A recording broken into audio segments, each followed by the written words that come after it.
3inMidfield podcast, episode 234.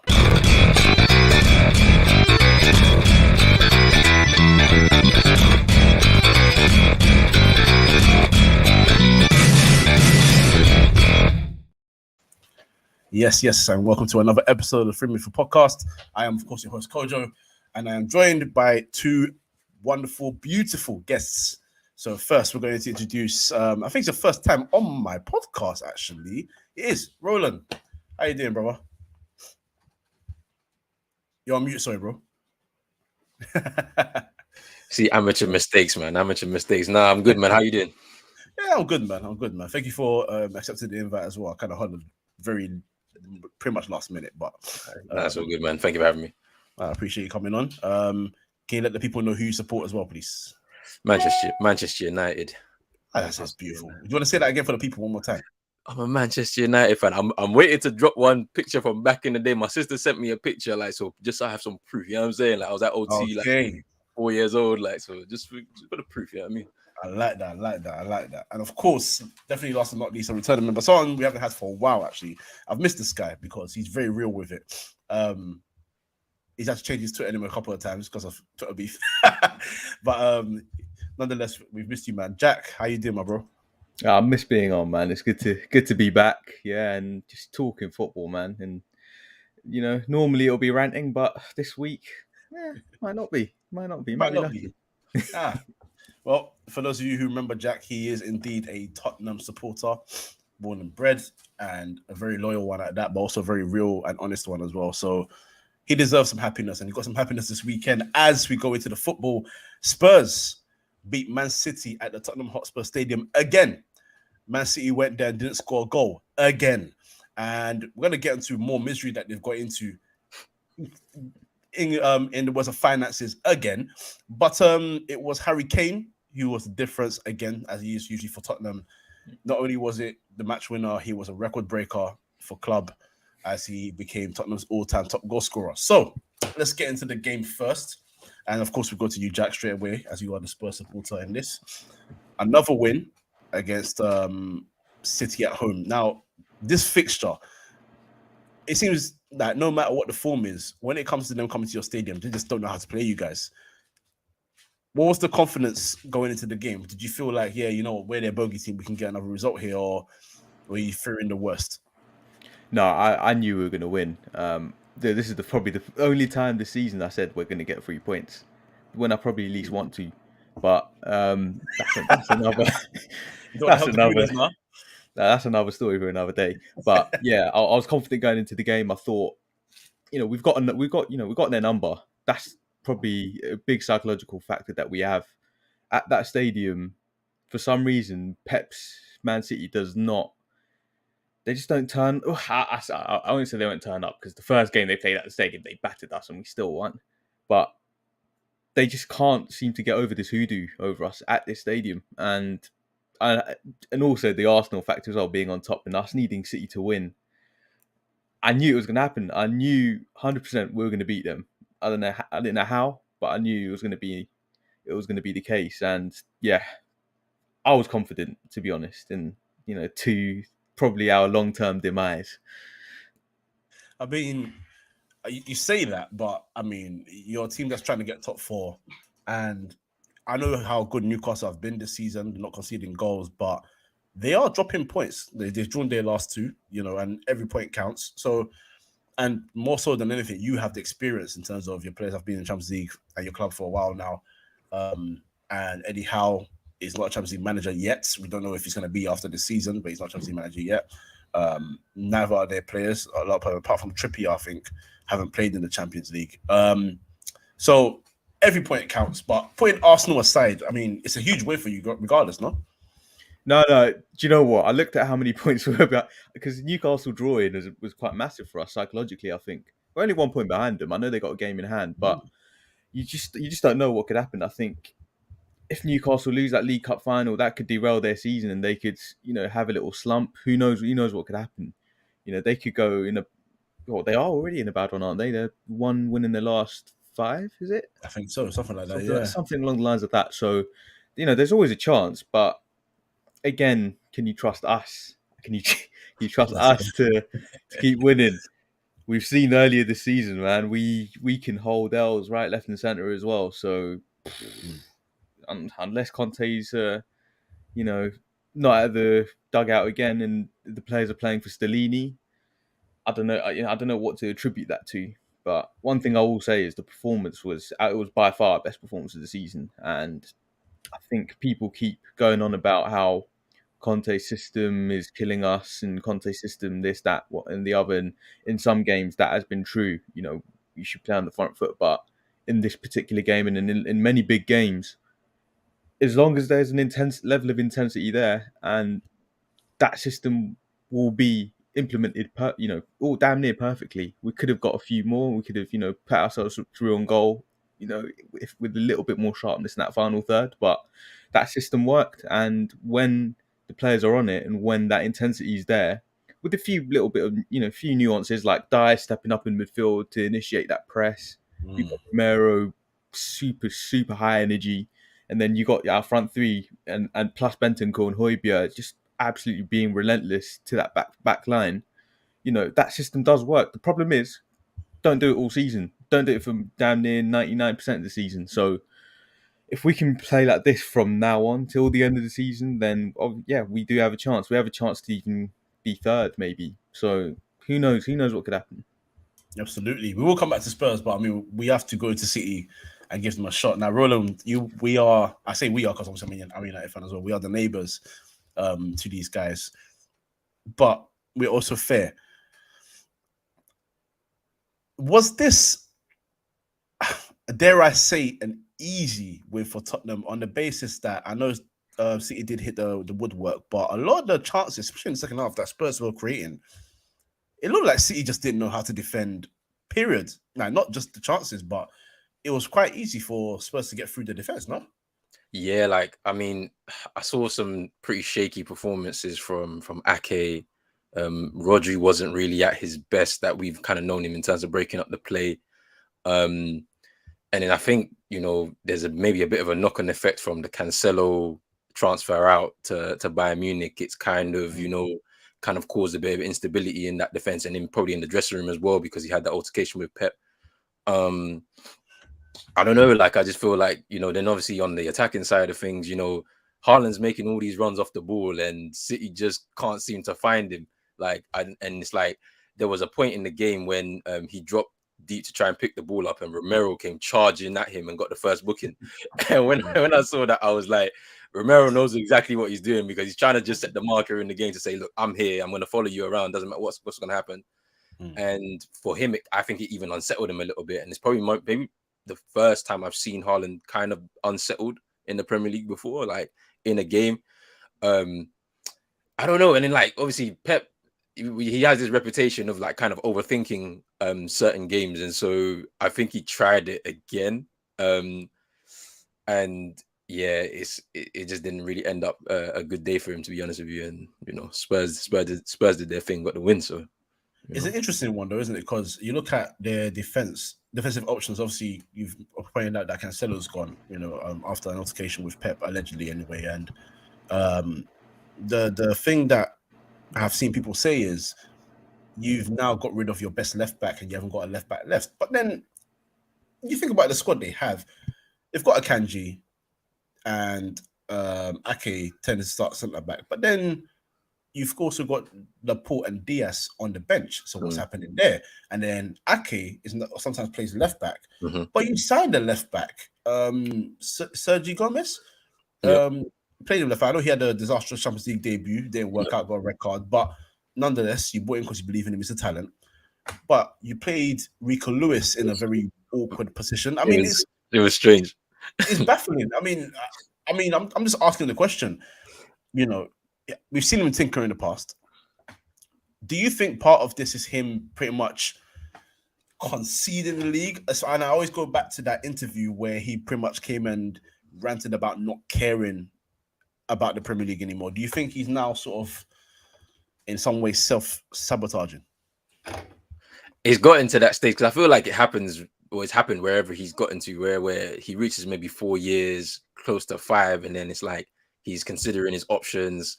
then he goes on his sabbatical, take a break for a year, and then he's gonna come back into football. Maybe he's nearing that time now at City. The pressures are piling on top of him a little bit to keep up this run. It's difficult as well, like being at the top. Like there's not many managers that are able to kind of do that. Like we obviously as United fans see Fergie do it year after year. But now in modern day football, like it's just tough because the competition is coming at you from all angles. Newcastle with this new money coming in now, like they're going to be a challenger in 2-3 years. I don't know if Pep's not even going to be around for that. Trouble with the squad. Like obviously we know he's a manager that rotates. He makes it very clear, but it still doesn't make players happy, right? You want to play every single game. You don't want to be sitting on the bench. Like Kevin De Bruyne sitting on the bench was a shocking decision for me. I didn't understand that. Like so. Yeah, maybe he's conceded. I feel like there was a lot of focus as well at the start of the season. They have to get this Champions League. And we have to wait and see. It starts up next week. I think it is Champions League again, and we have to see what happens with City in that, because they don't win it, it's going to be disastrous. I think for their supporters anyway. But maybe not for the team. But we'll see. I think Pep's bored. I genuinely think it's a combination of burnout and boredom. He's just tinkering with everything this season, and I think. He does have a tendency to do that when there's work. He likes a project. He likes having work to do. I think and that's just judging on what I'm seeing from the outside, and I think that he wants to just constantly innovate. When there's no innovation to do, he'll force it, and sometimes that's not necessary. But with top managers, that's what you get in it. You get the best, and you live by the sword, you die by the sword. With what they're good at, it's a blessing and a curse. So that's what I think. But if you're gonna be known as, because I know he's gonna be obviously compared to like your Mourinho's and your Sir Alex's and your Ancelotti's, your Wenger's, and so on and so forth, right? But if you are gonna be compared to, for example, such Ferguson about recreating teams over and over, it can't be a boredom thing, because he's had an interview with Rio Ferdinand recently where Rio said, "Why do you change your teams every now and then?" He goes, "Well, when you played at Man United, how long was this guy there before your team changed? That's how you keep teams going." If you're bored, I mean, are you saying that it's potentially that a situation where we do another Barca where they finally get rattled by a team, like fully rattled? Because I don't think he was expecting Arsenal to be top of the table at any time in the next 4 years. I think he was expecting a long wait. Do you think he's rattled to the point where Mourinho rattled him at Real Madrid, got the 100 points record, the most goals in the league record, and he just said, "I need a sabbatical"? Because I don't know. Do you think he's just got to that stage as well? Is that the boredom you're kind of talking about? Yeah, just sort of subtle, but maybe subconsciously, but there's definitely burnout there. There's definitely sort of in my mind, I need a refresh. I think that applies to probably in all walks of life. I'd say that's something that he spent far too long sort of being at the top, and sometimes it's just so hard to maintain. And he's done incredibly well to maintain it in how many leagues in the last 5 years? 4 in the last 5 years, was it? Yeah, it's damn near impossible to do that. So it's that maintenance to be at that level. And you got to remember, if Arsenal weren't in rip-roaring form like they are, Man City would still be comfortably top. They're on course to be getting sort of 90-odd points again this season. So it is kind of a freak season, but I think Pep thought he would have another comfortable one. It's not happened, and I don't think he's fully adapted, maybe. I don't know. I can't quite put my finger on it. I still put it down to sort of burnout and boredom, to be honest. That's fair. You know someone that wasn't bored? Emerson Royale, as he put in one hell of a beautiful performance for Tottenham, which actually rattled me, because I actually realised I didn't criticise him once. Actually, no. Hold on. I lie. I did criticise him because he made one stupid challenge on the edge of the box. Jack Grealish, yeah, in the second half. Sorry, there always has to be one situation. But anyway, shout out Emerson Royale. I'm not going to really get into that whole thing because I know he's not really going to be long-term. Pedro Porro should be the long-term right back, and just Spence whenever he comes back and if he gets a chance under Conte, or if Conte is still there. But there's one player we need to talk about. Of course, I mentioned him earlier, Harry Kane. So I want to talk about his Spurs legacy and his Premier League legacy. So, Jack, obviously you're a Spurs fan, like I said. I think it would be fair for you to talk about his Spurs legacy, because we hear about clubs saying that in order for you to be cemented, you got to win this, that, and the other, right? But that's not how football works. Only one team wins the Champions League every year, one team wins the league every year, so on and so forth. Just for Spurs alone, all the ups and downs, the goals scored, just how big is his legendary status at the club? Oh, it's massive. He is definitely the best academy player to come out in our lifetime. 100%. He's definitely one of the best strikers the Premier League's ever seen grace. So, there's no sort of there's no lack of superlatives you can give to this guy as Spurs fans. He's world-class status. People can still argue that, but we have not had many of those players to sort of be given that status. Modric, Bale, you can say, but other than that, Berbatov maybe, but Kane's one of a kind in that regard. Top striker, 200 goals, one of the best goal to game am I saying it right? Goal to game ratio. Goals to game ratio. Yeah. It's been a long day at work, man. But yeah, his legacy at Spurs is undeniable. The fans love him. He is just unreal, absolutely unreal. The fact that he can be be compared to the Lewandowskis and the Benzemas of this world, in his prime. I've seen every single one of his goals sort of in the moment, pretty much, and we won't ever see a striker like that at Spurs. I don't think it ever again in our lifetime. If he is to leave this summer, do you think his legacy will be damaged? I mean, no. I think we've had players that you could say are better players that have left and succeeded. We've had, we've seen that recently. Bale, Modric, Berbatov, they've gone on to achieve better things since. And I think Kane, he should be ready for that. The one criticism I'd have of Kane, and I think in our podcast as well, we have a lot of Kane detractors as well, who, that it's very much the case, and they're not happy with his. Their mindset is, and it's a fair mindset to have, big players should elevate your team. You shouldn't look on your little players to drag them down. It's the big players that should drag your little players up. And Kane hasn't been able to do that in those top. He's done it in the second tier games.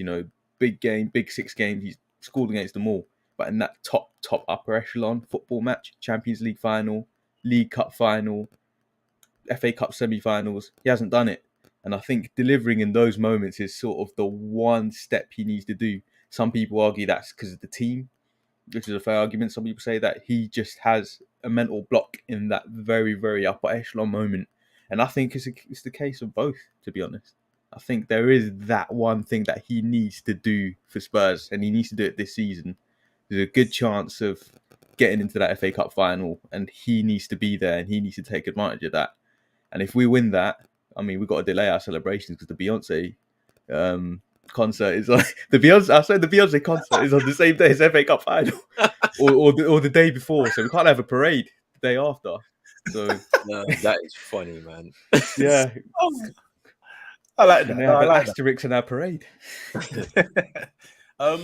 Interesting one on that fact, the big game thing. Ronan, I'll ask you about his Premier League legacy, but also that's an interesting one that's Jack brought up about his big game, because I know that's always a discussion about Harry Kane, and me personally, I think it's unfair. I think it's very unfair because I think there's some context missed when it comes to certain finals, especially the Champions League. A big question mark, on Pochettino on that one, who's someone I love. I think he's a wonderful manager, but I don't think Kane should have started that final. But regardless, Roland, Premier League legacy and your thoughts on the big games as well. Where does he rank for you as well? And Jack, that'll be a question for you after Roland finishes. Where does he rank in terms of Premier League for you? Well, I mean, I don't understand some of the slander that Harry Kane gets in terms of his ambition level and all of this type of stuff. For me, when they say Premier League proven, that's literally the example. Somebody that has been in the Premier League from the beginning and has literally outperformed any expectation that I don't think any Spurs fan at that point when he made his debut would have thought he'd reach these kind of heights, right? He's all-time goal scorer for Spurs. That's 267, surpasses Jimmy Greaves. and then he scored, what is it, 200 goals in 301 games. Yeah, like that's just unreal. Like it's unreal that he's like 60 goals off of Alan Shearer's record right now. Like it's like me personally, I love Harry Kane, bro. Like I can't lie to you. I made a video. Like I was like, yo, Harry Kane should join United. Like I saw that. We're following the footsteps of Michael Carrick and Dimitar Berbatov, Teddy Sheringham, and all. Just come over to our side. Like, I mean, I need the goal scorer so that we can at least kind of the short term try and push for that league type of thing. But yeah, I mean, in terms of him as a player, like even like look at the last 2-3 years, he's even adapted his game a little bit more so that you see how he's dropping deep and setting up some of his teammates as well. He's added that to his game as well, which is something that he's done as the team has kind of evolved a little bit, because obviously you're missing that void with that creative player sometimes. So he does that job as well. So in all honesty, I feel like he's like just up there in terms of, I don't know, how would I rank him though? Would I say top 3 strikers in the Prem? Maybe all time? Maybe. Like it's tough because like when Aguero came into the league, like he changed the kind of number 9 role a little bit. So he came into the league like 2010 maybe. And I was like, yeah, it's a bit different. It's not the same kind of target man that we kind of were used to up until that point. And then obviously Henry was something else. Like when I was younger, I used to hate that guy. But then as I grew older, and it's like, when you get older, you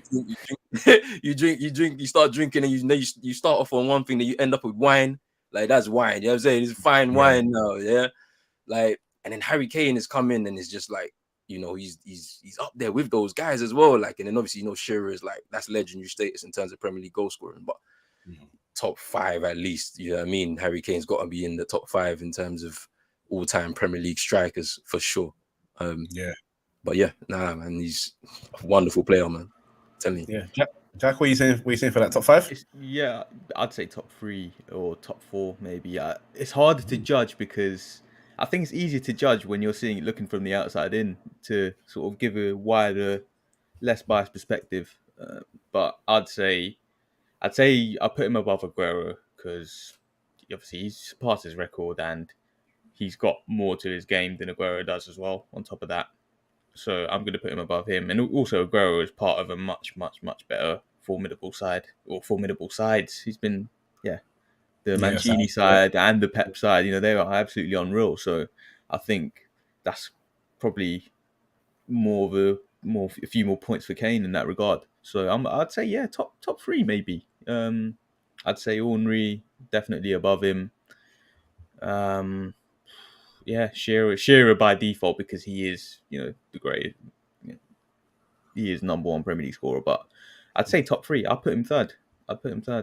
Sure, that's okay. No, I mean, I'm not mad at that. I mean, it's always a debate because I mean, it depends what kind of striker or player that you like. Because players like Kane and Henry, they have, like you said, the whole set.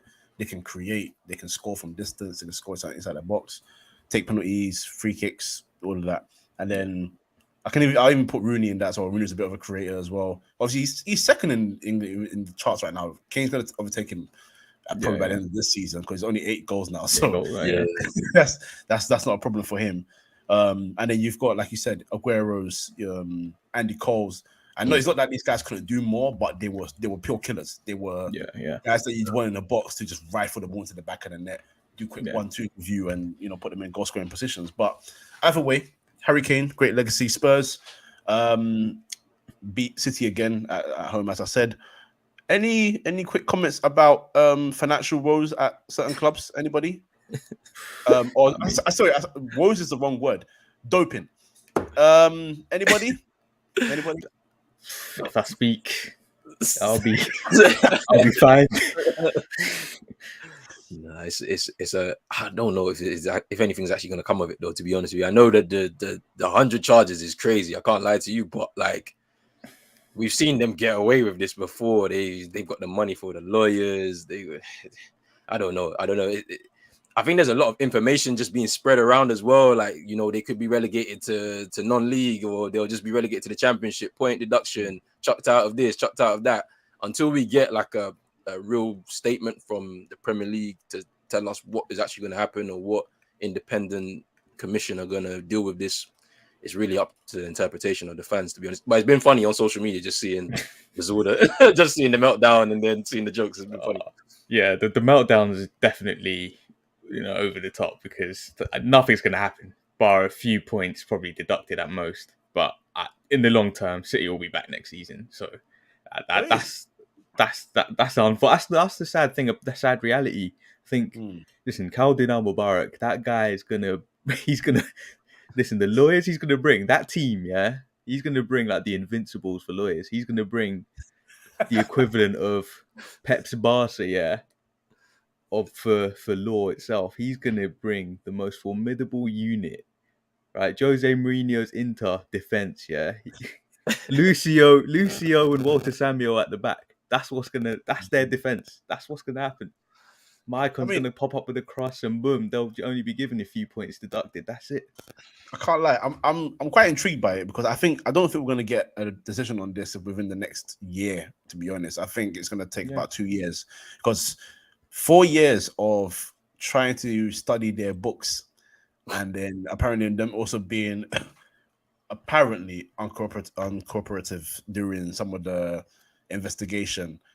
The big difference for me between this one and the Champions League one is the Champions League one was actually, quite frankly, it was just illegal. You can't go into a club's books and just expose stuff without them knowing, or giving them permission to even look at their books. That was just pure scumbaggery. I loved it because, hey, for me as a Man United fan, get the hell out. But you can't do that. Whereas in this one, this is a very in-depth investigation by the Premier League. But this is very interesting for me. The Premier League need to assert power here. I'm not a fan of how they do things and how they run things. But if you really want to take control of FFP in your country and really assert a motion where you can say, I don't care who you are, because United are probably going to get taken over soon. Newcastle have been taken over. Apparently, Michael B. Jordan likes Bournemouth and all these other places, and more clubs will be taken over in the future. It's just going to happen, and you got to assert a level where you say this club had an era of dominance for 10 years, and we caught them out, and they were dealt the most serious, excuse me, breach. They breached everything, and now they've been given the consequences of the actions. And if it's relegation, if it's points deducted, so be it. If it's being stripped of titles, so be it. But you need to make sure you set a level so that everyone knows, okay, yeah, we can't mess about with our books anymore. Because I'm going to tell you this right now. A couple of weeks ago, when I saw that City had outdone Real Madrid in commercial revenue, I knew there was something wrong there. There's something wrong there. There's not one club in this country, including Man United and Liverpool, that's outdoing Real Madrid, club football Real Madrid in revenue, especially on the commercial side. Not one club. So when I saw that, yeah, I knew they were full of it. They sell their tickets on Uniday, so I'm not believing any of those books. Yeah, I'm not even joking. It was literally, I went to Unidays. That's all shit. Yeah, they're selling the Man City Chelsea. You saw tickets there. You can get tickets on Unidays to the Etihad. So I don't know how they're making their money. Yeah, because listen, it costs more to go to Sea Life Centre than to go to the Etihad right now. Because honestly, and also the empty seats, it doesn't add up, man. It doesn't add up. And I think City fans would love to tell you they've created great atmosphere and they fill up their ground. They don't. I've been there. The atmosphere is horrid. It's not good. It's you keep bragging about away fans. All away fans are mad. All away fans are mental. There's no one top set of away fans in the league. So yeah, it doesn't add up. They don't make more money than Man United. They sell way less tickets. Yeah. And they sell, they charge a lot less for it than Man United do, and still somehow they're generating more revenue. It's obviously not adding up. There's obviously, yeah, I can't even. I don't even know why it's taken this long to actually get to the sort of tip of it at least. Yeah. So. Yeah, I don't know why it's taking this long. It's the RICO, isn't it? It's the RICO. When they're building the case, they have to make sure they're right before they jump out the window and say it's time to arrest you lot. Like, it's crazy. It's crazy. Yeah. Absolutely, but we'll see what happens there. But we spent about half. Actually, no, we spent half an hour on the dot on these two clubs. So it was the big game of the weekend. We'll just now the rest of the Premier League. We'll go to Old Trafford. Man United beat Crystal Palace by 2-1. Good game for United. Roland bounced back from the Arsenal defeat. It looks like there, and the Palace draw actually as well. Completely forgot about that as well. Two major talking points really to talk about, and they happen in the same moment. Jordan Ayew and The Undertaker. So we got people choking each other out, brothers in destruction style. But first, we go with the red card. Was it a red card? Because the angles are looking a bit like he just sort of just. He's got his hands around his neck, but it's not aggressive. It's almost like I don't know why he's there. But he's just his neck to usher him to the side. Was it a red card? Yes or no? In the eyes of the law and like how the referee's interpreting it with the sight line and all of that, it's a red. Because as soon as you start putting your hands above shoulders and in neck, face area, they have to do something about it. Then obviously all the angles came out afterwards. And you could see he wasn't as aggressive, and like they tried to do it like, I hugged him at the end, so let's kind of like rescind it and all of this type of stuff. It's a red card. I think it's just a little bit of like a moment of madness from Casemiro, because you'd expect him in, at his age with the experience that he has, he's not the first one kind of there trying to be the aggressor a little bit, but you can see what he was trying to do. He was just trying to separate Will Hughes from the rest of the crowd and all of that. But it's a red card. At least he gets 3 games to rest now, and then like he's ready for the final. That is what I'm happy for. You know what I mean? Because we've been talking about squad depth and fatigue potentially settling in and stuff like that. So Sabitza's come in, so he's going to come in, and maybe we'll see a bit more of him over the next 3 games, and then Casemiro slots back in for the Carabao Cup final. So, but yes, a red card for me. Should I have been sent off as well?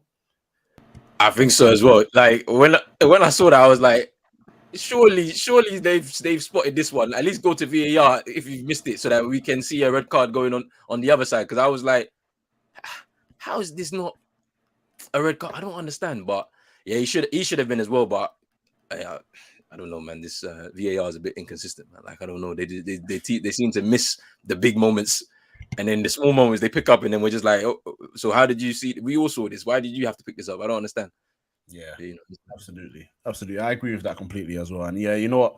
I do want to say it's not a red card because it was kind of a soft grabbing of the neck, but you're grabbing his neck, and that's the key point. And you're just grabbing his neck, which is just very unprovoked. So yeah, man. And funny enough, knowing how combative Casemiro is, that's his first red card in like I think in league games. He might have been stuff in the Champions League before.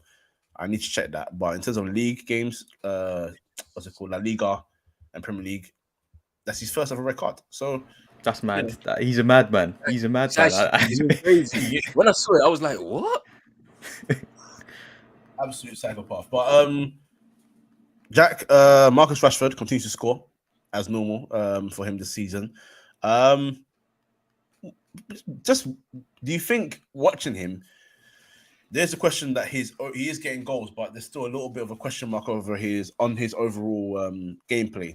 But he is getting the goals regardless. Are you impressed by him this season? Are you happy with? Oh yeah, the form he's in is unreal. He's one of the most informed players in Europe right now, and yeah, obviously. Now I'm going to use Spurs as a bit of a sort of template in my mind because they're the team I'm most educated on, and I look at Son, and I look at players that people think affect the game outside of goals a lot, but don't.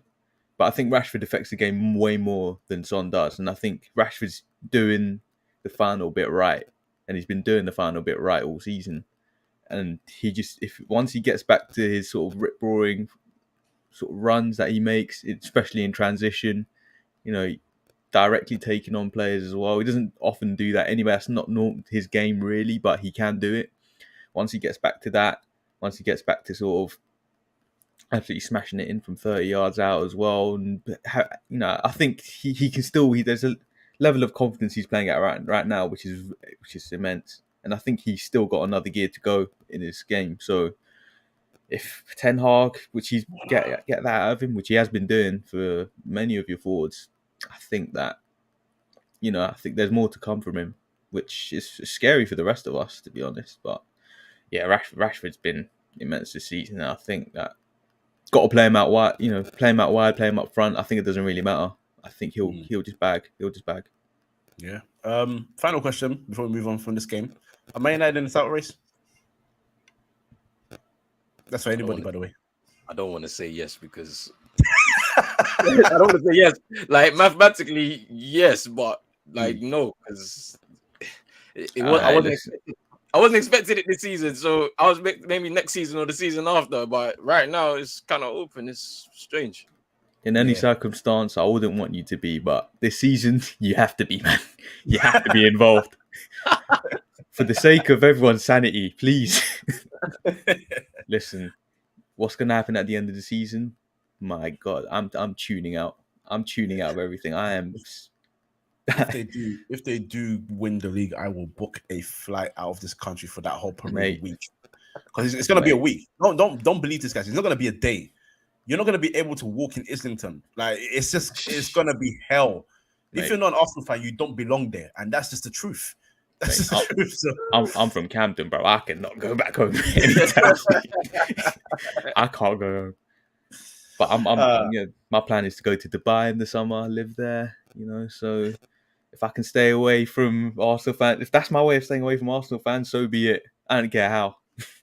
Well, you know what? Just a word of warning. I moved was it 2019? Yeah, 2019. I moved to Spain, and I was in a very, very small city called Calahoran, a place that I'd never heard of before in my life ever. And when I got off the coach to get there, because only coaches go, actually no, trains do go there, but trains are like every 2 hours. Anyway, regardless, got a coach there, and I was walking down the street. The guy was showing me shops and all that. We went into Mercadona, which is like their Tesco, for example. Walk in. I'm in the milk aisle. I look up and I see an Arsenal shirt. What the hell is an Arsenal guy doing there? They're actually everywhere. It's jarring. So I hope you don't see them in Dubai, but I'm not going to lie to you. Dubai is even bigger, man. So I don't have much hope for you. I'm not going to lie. I'll bump into them. But I'll bump into a lot of people on holiday, to be honest. Yeah, true. But we'll move on. There's some lyrics I want to read out to you guys quickly. Just to remind some people of a certain club, because they are calling a lot of their players very, very rude words, such as strippers and ice spice. Yeah, I'm just gonna read some lyrics. It goes, "When you walk through a storm, hold your head up high, and don't be afraid of the dark. At the end of the storm, blah blah blah blah blah blah blah. Walk on with hope in your heart, and you'll never walk alone." Well, it looks like Joe Gomez is walking alone again, as Liverpool fans have pretty much abandoned him. They lost 3-0 again at Wolves this time. Now, I am going to praise Wolves, and I think we should do that. That'll be fair. But before we get there, I just want to get the Liverpool stuff out of the way and just want to ask this question. What the hell is going on at this club? Because it's like, you can be allowed to get into bad form, but they've lost all their powers. Jack, problem solved for me, please. Dortmund 14-15. That's what's happening. Oh, that's what's running happening. History. That's exactly what's happening. Oh, the club's burnt out. You can't maintain that physical level for such a long period of time. The players have aged a little more than they probably would under a low intensity manager on a low intensity side. Mm-hmm. I just think Klopp's teams do this, and it's a natural cycle. And I think that natural cycle is over. I think Klopp's time at Liverpool is done. He's still a top manager. I'll still take him once Conte's gone at the end of the season. But there is a cycle there. And I think, talking about Pep earlier, he has his own cycle. I think Klopp is definitely at the end of his. 2 seasons ago, that burnout was there for 75% of the season. They clawed it back at the end, but they played it at such a low intensity. Maybe they were able to re-energize towards the end of the season, get that third position, get in Champions League, and build on from there. But this season, I mean, I'm not going to attribute it just to intensity and burnout. There's other factors as well. They lost them. They lost one of the best players in the world at the time, Sadio Mane, as well. Yeah. So that's a huge, huge loss. And you replace him with, well, you can say you replace him with Darwin. I'd say they replaced him with Gakpo. I think Darwin's supposed to fill into that central role a bit more. I'm assuming they'll do that a bit more as the season goes by, but they've lost that creativity. They've lost those goals, and they haven't replaced it. And on top of that, you've got a midfield that's got no legs at all. No legs, very little quality. Apart from Thiago, he's getting old as well. As good as he is, I think Klopp's system it requires a particular profile or particular three profiles of midfielder, and he hasn't got that cohesion in that midfield. And on top of that, you got players at the back as well who aren't performing to the levels they used to, at their peak. So everything's just it's a mess. It's not good. It's not good. I don't see how they're clawing this back for a while. Roland, in that case, I can't believe I'm going to ask the question, but I have to ask the question. Is Klopp the man for the job? Because Jack makes a fair point about Dortmund, and anyone that remembers when they lost Götze and Lewandowski, he didn't know how to replace them, nor did he know how to, I guess, maybe change the system to benefit the newer players. Do you think it might be a case where his time is actually just running out of the club? I'd say yes, because obviously I agree with what Jack was saying in terms of it's hard to maintain that high intensity football over a long period of time. And I think for Klopp, the things that count against him in this scenario is the ownership situation. I know that some Liverpool fans will say it's not the ownership, it's on the manager, coaching staff and whatnot. But for some players, they've done well to kind of, replace adequately enough. So in that forward line, remember a few years ago, we were saying Mane and Salah are approaching their 30s, and so they need to have players in. So Jota came in, then Luis Diaz followed, and obviously Firmino has kind of come out of that rotation a little bit more, and then obviously Darwin Núñez has come in, Gakpo's now coming. So I don't know if if all of them across the board are the right profile for what Klopp wants to do in terms of continuing his high intensity type of football. But there's an evolution there that he needs to be able to figure out somehow in terms of an attacking sense. In the midfield, they are desperately short. I was so surprised that they didn't even in January. There was players available. Amrabat at Fiorentina was there and available, should have come in. Unahi, who went to Marseille from Angers, he went for 8 million euros. He performed very well in the World Cup, can have a lot of energy. Why didn't they bring him in? It's very strange. You end up spending 55 million euros on Gakpo when maybe you didn't necessarily need him right now. There was, I don't think that there were suitors, but you could have waited till the summer and then went for him if you really, really wanted him. I didn't think there was real need for him in January. So yes, it's interesting. It's the ownership situation is also interesting because obviously FSG have decided that they want to leave now and they want to sell the club. So there's now a situation there where Klopp's going to have to work within that. Defensively, Liverpool have been shocking for quite some time. Fabinho's not the same player anymore. You saw that challenge that he did at Brighton. It was actually a wild one. I was just, he knew, and it was just kind of crazy. So yeah, it's a mess. It's a mess, and I don't know if Klopp's got it within him to do it again. I don't think he does. I think cycles come to an end now, and he'll have to move on. Where he goes, he can go anywhere. To be honest, in the world, to be honest with you, but yeah, I think it's done for him. They need to start again. Yeah. His talent ID as well. It's not great. I think. Who did he want instead of Mane and Salah? Didn't he want Julian Brandt and who was the other player? Did he want Werner? He wanted Werner. It might have been Werner. I think Werner might be sounds familiar. He wanted Sancho as well, to a certain extent. I remember those kind of links as well. But yeah, talent ID is off. Yeah, it's a little bit off, to be honest with you. Because some of the players that have come in over the years have been look at Keita. Apparently they want to sign him to a new deal. And I'm just it's time should be done now. 63 million or whatever it was. It should have been done years ago as well. That's the thing. He had ballers at Dortmund that he lost. He had Lewandowski, he had Gundogan as well. Yes, he did. He Yes. had who else did he have? He had Perisic at one point. I don't think he was rip roaring for Dortmund, but it was still a good player. He was still fit the mold of a top player off the ball. So he's not able to rebuild a team, like he said. So yeah, Right. Well, what I'm gonna say is, this is just full agenda, by the way. Two managers that are called the best in Premier League history, and they're compared to someone who's won it 13 times, but these men are taking sabbaticals when they're out. It is what it is, man. It is what it is. Wolves, quickly on them, because I don't think there's much to say about their season. Wolves do Wolves. They don't really score that many goals, but somehow they'll have one blitz. They blitzed Liverpool this time. But the new manager's come in. Lopetegui's come in. He's done a decent job so far, to be fair to him. So, Roland, Wolves, after this result, I mean, really and truly, where did they go from here? What do you think? Are they just another mid-table finish? Is that really their level?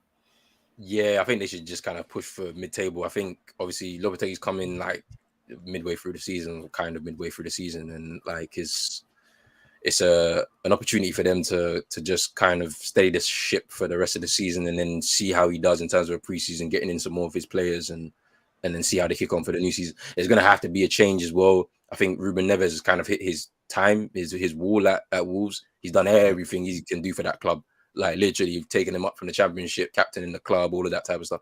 It's time for him to move on. He wants to challenge himself at a high level, and so there's going to be a big void that they need to refill. And it was good to see them get some kind of happiness. Because I got a friend who's a Wolves fan in it, so like he was doom and gloom at the start of the season, thinking they were going down to the Championship, but they seem to have clawed their way out of that relegation fight a little bit. And let's see if they can continue that for the rest of the season. Yeah, fair play to them. Move on from that. I just want to talk about Chelsea and Fulham, but really and truly, I mean, apart from the fact that Chelsea have spent a lot of money and they still can't beat Fulham, I think other than that, we can talk about Enzo Fernandez, I guess. Obviously, big name. Yeah, he's a big name now after winning the World Cup, especially with Argentina, and coming for the biggest British fee, biggest transfer fee in British transfer history. First performance, were we impressed by him, Jack? Did you like what you saw? He played like he was jet lagged, so probably. Yeah, I was never really expecting him to have a rip roaring debut, to be honest. And to be honest, I'm not. He's definitely not £103 million player as well. But the market's absolutely ridiculous. I'm astounded by that. To be honest, he's a good footballer in his own right. We've seen what he was doing at the World Cup, but he's not. He's not the shining light of the team. He's not, someone that, I've seen Argentina ballers like Riquelme. I've seen Argentina, Pablo Aimar. Yeah, we've seen ballers for this country, right? Enzo Fernandez doesn't touch any of them, either of them. He doesn't even come close, and that. To be honest, I still need to see more of him to actually get a good judgment of it. I'm not gonna sit here and say I watch Benfica every week. I don't, but. Yeah, I wasn't impressed by that debut. I wasn't surprised either. Yeah, fair play. Shout out to Benfica, by the way, who have made millions of money on João Felix, Nunez, obviously now Enzo Fernandez, and these guys. I mean, Enzo's a strength, so I can leave him out of this. But the other two, they're not having a great time at their clubs. They're not really having the best of times. So shout out to them. Roland, you're Chelsea as well. A lot of money spent. Adia Chile. Who else has come through? Noni. Ali, I don't know. Noni Madu. Who's that? Sorry. Noni Madueke. Madueke, yep. And I call him Madueke because I don't say his name properly. The Ukrainian left winger. They call him Midrick. I'll call him Double M for now because he's first name, last name M. I'll give him Double M. But yeah, no. Other than that, Chelsea, what's the best they can hope for this season as well, in your opinion? You know what? It was an interesting debate because people were saying that they should be aiming for a Champions League spot, And I was like, they're pretty far back, like, to be honest with you. And is it going to be difficult for them to gel all those players within, 4 months to kind of get where they need to get? But yeah, like I think they should be aiming for top four. You can't be signing 7 players in a window, integrate them into your side, and not even be looking at that. I think Potter's got a lot to do in terms of just like how he's gonna integrate all these players together. Yeah, it's gonna be pretty tough. It's gonna be pretty tough for them. Like, and then yeah, that Enzo Fernandez deal was kind of crazy. I just couldn't believe it. Like, because he literally just moved from River Plate to Benfica in the summer.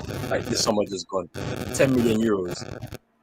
And it's kind of like, when in the World Cup, when whenever a player performs really well, and then next thing you know, a club comes in and then splashes the cash, yeah.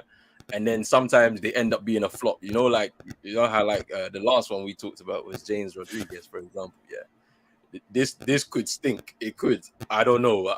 I'm waiting to see what he actually can do, because in the World Cup he was impressive for Argentina. Like, he did change like a few games for them, especially that Mexico game when they beat them 2-0. He came off the bench and he provided a bit of energy in midfield and then scored the goal as well to kind of seal the win.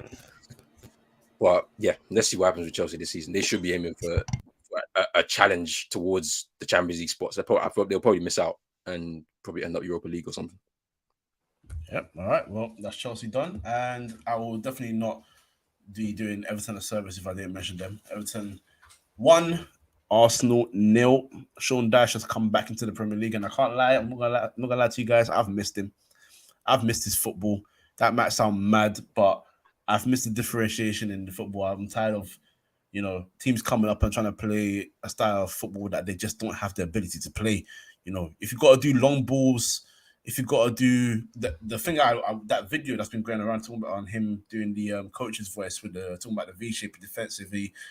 By the way, superb. But yeah, they won 1-0. It was a great performance for Everton. A lot of energy, a lot of distance traveled, covered rather on the pitch. Defensively, they were solid, and they took advantage of set pieces. I think that's where they knew they could win the game against Arsenal. Arsenal have been superb with set pieces this season, defensively and offensively, to be fair to them. But, I think they targeted the right players, Everton, in this occasion. So let's go, Jack. Sean Dyche back in. Are you as delighted as me about him coming back, and what did you think of Everton's performance? Oh, we need a Sean Dyche in the league. You need that football. It's not the Premier League without that kind of football. Without the, lump it up, big man, flick it on. Physicality, high intensity, low block. It's not the Premier League without it. Listen. We need this. We need this. Like you said about teams playing it from the back that have absolutely no right. The number of goals we conceded from teams just absolutely fiddling about, just faffing around with the ball. It's insane. But I've seen us do it. Hugo Lloris, he has no right to be passing it out at all, ever. I don't want to ever see that again. But we might not see that ever again after the season, hopefully. But anyway, I digress. Yeah, we need absolute insane. I think the physicality, what you talked about, the V formation in midfield. Sean Dyche, for that level of team, he is one of the best. He's one of the best managers around that you can have. He is the ideal manager you want in a relegation scrap, and I think Everton would be all right. Everton will be all right this season. I don't think they'll be in a relegation dogfight in the next 3-4 months. You're mute, bro. Mute, bro. Oh, sorry, thank you for that. And that's a very fair point. And Rona, I'll ask you this question to follow on. Everton are, I say, a much more stronger club financially than Burnley. So it won't have the spending power of course, of Chelsea, City, or so on, but he'll have a lot more spending power at Everton.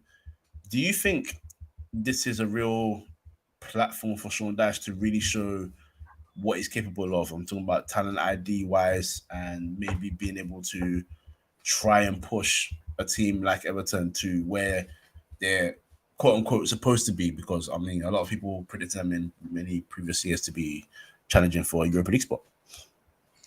Yeah, like it is a interesting scenario for Sean Dyche, because obviously the ownership situation is kind of up in the air. So Moshiri it looks like he wants to relinquish power of the club. And then obviously there's been a lot of failings by their footballing operation to identify the right type of players to bring in to help the coach kind of implement what they need to do on the pitch. So that's the key part for me. If Sean Dyche comes in, is he going to be able to bring in somebody who he's worked with in terms of a footballing operation at Burnley or wherever else he's been? I think he was at Watford as well in his career at a point in time. That he can trust to be able to bring in the type of players to implement the type of football that he wants to play. Everton fans are not like looking for anything special. Like they just want their players to work hard. Like Goodison Park, you know how that place is. The atmosphere, everybody's so close to the pitch. They just want to see some intensity. So as long as players come there and work hard, and you score some goals and you win some games, everybody's happy. Sean Dyche is the right type of appointment for Everton for sure. Like not just now in terms of making sure that they stay up, but for the future, to just kind of give them some stability, because the last few years for them has been just kind of in disarray, up and down, and I think their fans are sick and tired of it. So yeah, like, and obviously with this now, you kind of like a loosening of the purse strings for him to kind of see what he can do. It'll be interesting to see what he can do, because he's also got like some really good players there itself. Like look at Onana, man. Onana's looking a quality player. Like he looked like the staple for them in the midfield. Like if he can keep him, because obviously there's going to be suitors across Europe to try and see if he can prize him out of Everton. But yeah, should be interesting for Sean Dyche next few years. Yeah. If he can. It's interesting what you say about the future, because it's they need that stability, and I completely agree with you that they cannot have a dramatic season yet again. And I think that's on Everton fans themselves. They probably could and should have hounded out Lampard a lot earlier on in the season. You can tell he was a massive problem, and he was a big reason why. Not a big reason, but it was definitely a factor as to why they were in the position they were in. So yeah, but in terms of Sean Dyche's tenure at the club, it's dangerous, because what the potentially new owners or the current owners have ambitions for, I just worry it won't align with that. I just worry it just will not align with what Sean Dyche is comfortable with and what he can get the best out of. And I think there's a reason why he's so good for a certain level of club. It's because when he does get to manage better technical players, these technical players aren't as physically adept as the ones he's used to. So it's safe, but it can also be a dangerous thing after he leaves. Absolutely. I also want to give him one more shout out before we move to Arsenal. Doucouré had not started again since August 13th for Everton. So Lampard, I mean, I don't know where to begin with him, because I mean, your midfield isn't blessed with technical talent, so you need to at least work where you have an engine. And obviously, Sean Dyche has been there a very short amount of time, and he's recognized that straight away from Nana and Doucouré. And you saw what those two did together. There was chemistry, but also there was the energy about it. They were disruptors, and when they got the ball, they did the simple things well. So, I mean, me personally, I'm just going to say this right now. For Frank Lampard's sake, I think he needs to step away from management for about 5 years and almost do what Eddie Howe did, because my criticism of Eddie Howe was he liked the possession football, but his defensive work was not great. Look at Newcastle defensively this season. That's not just having good players. There's a system that's working there, and he's got Dan Burn looking like a phenomenal left back. Trippier still looking good at right back, and Botman and Fabian Schär, who, by the way, no clue that he was going to be this good. I didn't think I thought he was quite average. He's having one hell of a stellar season. It could be a one-season thing, you don't know. But regardless, I think just go away and work on your craft, because you've been to Derby, you've been to Chelsea, you've been to Everton. I'd say 2 massive clubs and 1 all right club with Derby, obviously, they haven't had it in recent years, but it hasn't worked out. And you've had an abundance of talent. So if it's not working out, you need to go away and work on your craft and seriously work on it. But shout out Sean Dyche, and we'll go to Arsenal quickly as well. Obviously, they're still top of the table quite comfortably as well at this moment in time. But this is a question for you, Roland. Have Everton potentially given other clubs a blueprint as to how to try and defend against Arsenal, because Arsenal couldn't get really a sniff of a clear-cut chance in that game? I think it's interesting because obviously with that loss, there's already the clamoring. They're starting to bring their excuses out, and or they're trying to bring the reasoning for why that happened and whether that's going to derail them. There is a blueprint there just in terms of how to defend against Arsenal. But I think with the momentum that they've been able to carry out this season, it's not going to mean much for teams that they face across the season. Like, momentum goes a long way in football. Like, we all know this, we've seen it. Like, I can't, I think this is just a slight blip for Arsenal. I feel like they're challenged. They've been in this position from the start of the season, so they're going to continue in the way they want. They'll just make sure they get back to winning ways. But the thing that's so interesting, when you brought up United and this title race situation, we win tomorrow now, it's 5 points. And I'm looking at it and I'm saying to myself, 5 points. We weren't speaking about Premier League title and all that. And it's like, this is my thing with Arsenal. They've not been in this position where teams have been chasing type of thing. And so you're looking over the shoulder and you're like, you don't know how they're going to react to it, because it happened last season. They collapsed when Spurs were chasing them for that Champions League spot. Yeah. I don't know. Their fixtures obviously they've still got to play City twice, and it's like, it's a bit shaky, because if they can get something out of those games, then fine. I think they're comfortable. You can say, okay, you're good for the title. But if something happens in those games now, the ship could fall. I don't know. It could sink. I don't know. We'll see. Could do. We'll cover the rest of the games quickly just to wrap up the show. Villa 2, Leicester 4. Quick question for you, Jack. Is Jimmy Vardy's days done at Leicester? Done. Yeah. Game over. It's done. He's too old. Fair. Goals aren't there. He's done. Fair. Brentford 3, Southampton 0. Brentford continue to march on.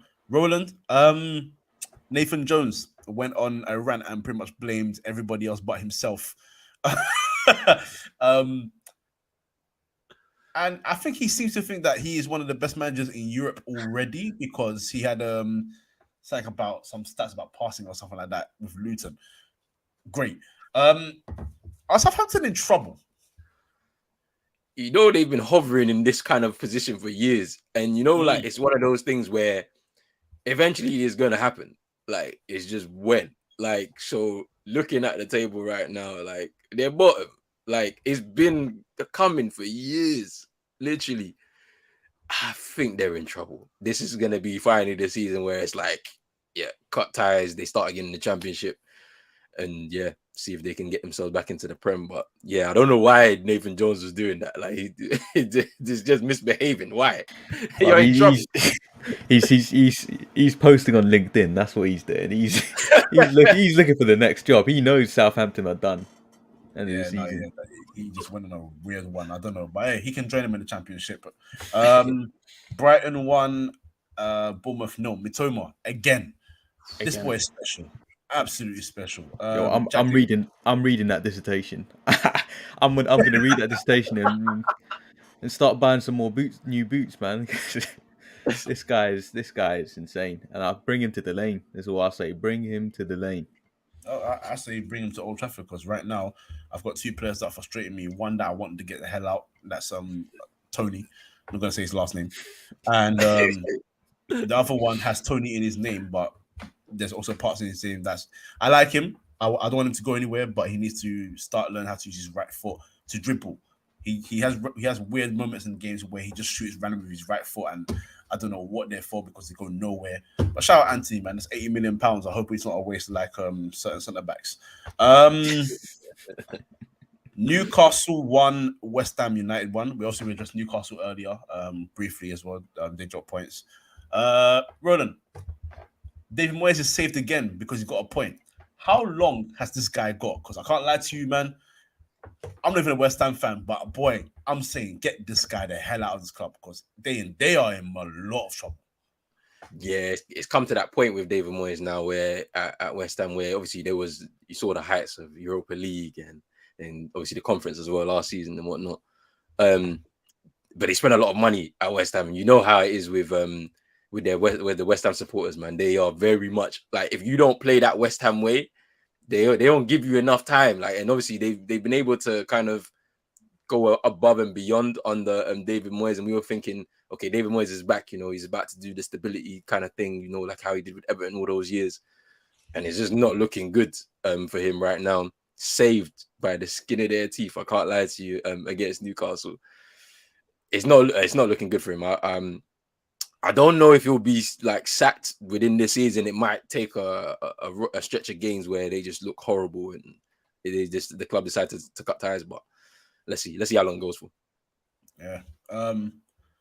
I implore anyone that is listening to this podcast, either live or I'm going to be listening to it on Spotify or the rest of it. If anyone can tell me what the West Ham way is, I would appreciate it, because I have no clue what that means. I've been hearing it for years. I'm up around the corner. I still don't know what it means to this day. If it means producing a Declan Rice, that's great. But he's also going to leave soon anyway. So, hey, man, if that's the West Ham way, more power to you. Nottingham Forest have signed 30 players. Shout out Andre Ayew, and they won 1-0. They have more players signed in this season than points allocated to them this season. Jack, they're doing a football manager season, you know, where people talk about, and not the current football manager, old ones, you know, you can sell 15 players and buy 25. Do you rate them? Do you rate their chances of staying up? I mean, as long as teams like Southampton are around, then yeah, they have a chance, I'd say. But you got to get that team to gel ASAP, man, because I'm telling you right now, it's not looking good. It's not looking good. You got guys like Serge Aurier there, head rush Aurier, mate. Yeah, they've got quality in there, to be honest. And I actually think Sergio Aurier in an Antonio Conte system would have thrived, to be honest. But it's not looking good. Not looking good. Roland, you looked quite concerned when I said the 30 players. What's going on? I've seen this movie before. You know, when a club signs all these players and nothing works and they just end up going free fall and they just get relegated, and it's like QPR. You know what I'm saying? Yes, I'm saying. I've seen it before. And you know what's so funny? Yeah, Keylor Navas moved there on deadline day. Imagine him with the relegation on the CV because of Nottingham Forest. Imagine. Not gonna lie to you. I'm actually so impressed.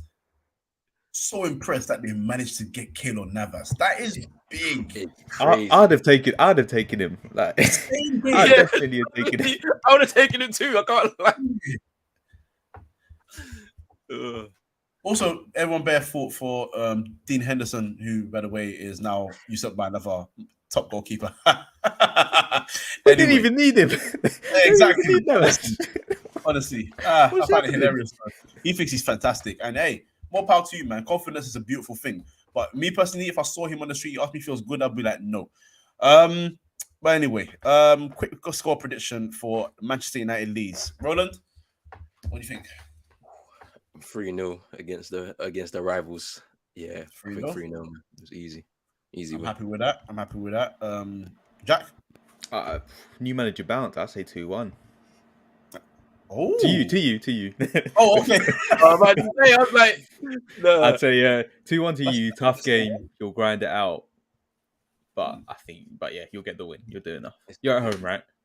Yeah, it's Old Trafford first, and then Man United go to Leeds, I think, on Sunday. On Sunday, yes, on Sunday, yeah. The back-to-back game because of obviously the World Cup and everything else in between. But anyway, thank you so much for everyone for listening, and for us, of course. Obviously, like, comment, subscribe to the channel. But of course, before we go, we're always going to allow the people to plug themselves on our channel. So, Roland, please plug everything. Now, I appreciate you, Kojo, for letting me jump on this stream. It's been fun. And yeah, it's good meeting you, Jack, and speaking to you as well. But yeah, come follow Pros Only Sports on all the socials. Subscribe to us on YouTube. You know what I'm saying? We're doing some football, do basketball as well. Trying to do a bit of other sports as well on the channel too. So make sure you subscribe. Absolutely. And they are a great channel as well. So I do implore you to go and hit that subscribe button now. Actually, now, once you're listening, go there right now and do it. And yes, of course, Jack, please plug everything you want to plug as well, please. Yeah, it's good speaking to you both. Roland, first time collabing with you. So yeah, it was a good chat. You know your ball. So yeah, and Kojo, you always know your ball. So it's good. But yeah, new Spurs order. We do a podcast every Thursday. we're not like all the other happy clapper podcasts who just want to talk positively about the club so that you can eventually get a role somewhere or another at Spurs. But also not one of those negative people who just talk absolute superlatives. We keep it well. A group of people who keep it real. We know our ball. We watch ball, and we like to keep level head. So yeah, new Spurs order. Follow us if you're interested in Spurs podding. Absolutely, please go and follow them as well. Like he said, he's plugged it perfectly, so I don't have to add much to it. But they are fantastic, so please hit that subscribe button for them as well and follow them. And for me, my final word for the day, which I want to start doing for this podcast, is Anthony Martial has not completed a full 90 minutes since 2021. Well, and with that, good night.